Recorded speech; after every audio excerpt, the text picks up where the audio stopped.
Okay, when you hear university rankings, what comes to mind? Probably grades, research papers, that kind of thing, right? Well, what if we flip the script? What if we graded them on how well they're trying to save the planet? That's exactly what we're diving into today, a whole new kind of scorecard for universities. So here's what's on the docket. First, we'll ask the big question, why even bother ranking universities on sustainability? Then we're going to tear apart the QS ranking to see what makes it tick. And then we get to the good stuff, the wild swings in social and environmental scores, a secret game changer called governance, and of course, the final winners and losers. To finish it all off, we'll figure out what the bigger picture looks like. All right, let's get right into it. What does any of this even matter? Simple. Universities aren't just ivory towers. They're huge players in shaping our future. And now their commitment to sustainability, well, it's becoming a really big deal.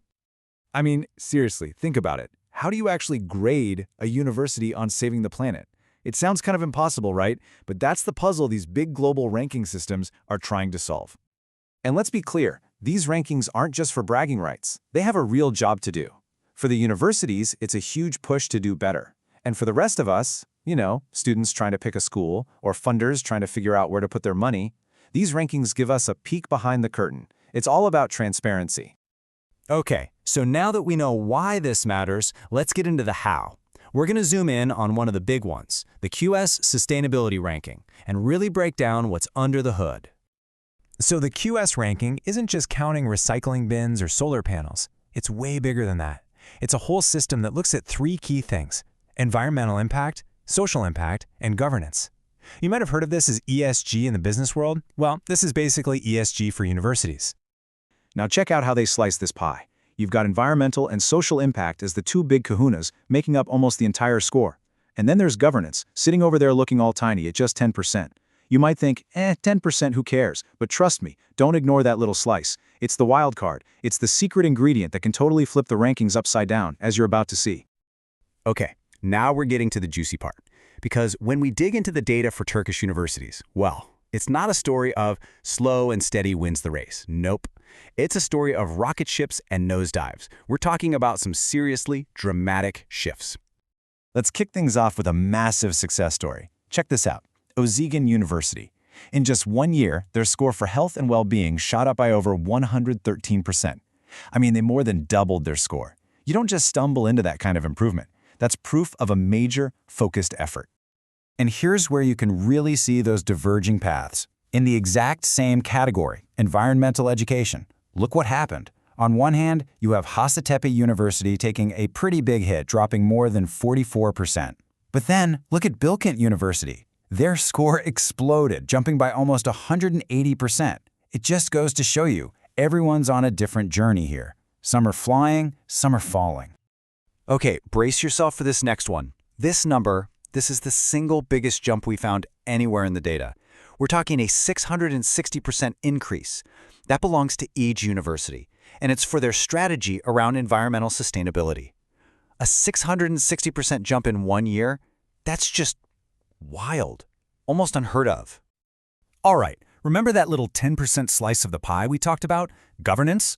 Well, it's time to see why I called it the wild card. Because even though it's a small piece of the total score, this is where things get really crazy. The changes here are massive, and they have a huge ripple effect. So, what even is governance when we're talking about a university? Basically, it's about how the place is run. Are they open about their money? Is the leadership playing by the rules? And, this is a big one, do students actually get a say in how things are decided? Think of it like the university's skeleton. It's the structure holding everything else up. And here are those wild swings I was talking about. Just look at Ankara University. Their governance score went up by a mind-blowing 247%. A jump like that can literally rocket a university up the rankings all by itself. But then, look at the other side of the coin. Selçuk University saw its score drop by almost half. It's proof that this stuff is fragile. You can build it up, but you can also lose it fast. Okay, so we've seen the chaos in the individual categories, the huge jumps, the surprising falls. Now for the main event. Let's put it all together and see who actually came out on top. It's time for the final tally. All right, let's break down the final results. Right at the top, we've got a new king of the hill. Middle East Technical University takes the #1 spot, bumping last year's champ, Istanbul Technical, down to 2nd place. But honestly, The real story, the most exciting part, is happening a little further down the list. Look for Ankara University. They jumped from 14th all the way up to 6th, and Özyeğin from 24th to 15th. Those are the moves that really catch your eye. Let's just pause on that for a second.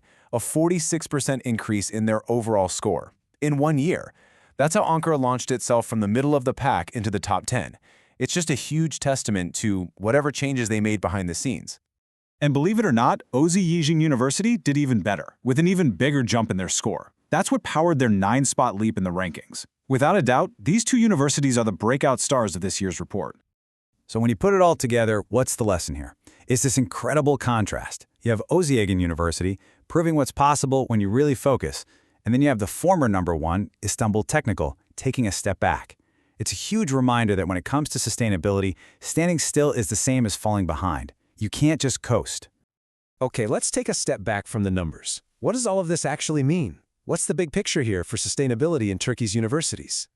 So if you take away just a few things, make it these. First, this is a volatile world, performance is all over the place. Second, smart strategy pays off big time. We've seen that huge leaps are totally possible in just a year. Third, no one is safe at the top. Leaders can fall. And finally, never ever underestimate governance. That little 10%, it can be a giant killer.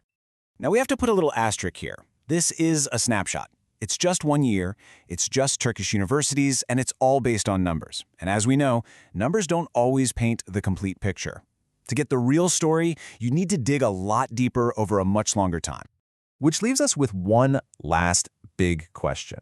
Look, these rankings clearly work. They get universities to compete and to change, and that's a good thing. But we've also seen just how complex this stuff is. So it really makes you wonder, can you ever really boil down something as important as building a better future to a single number?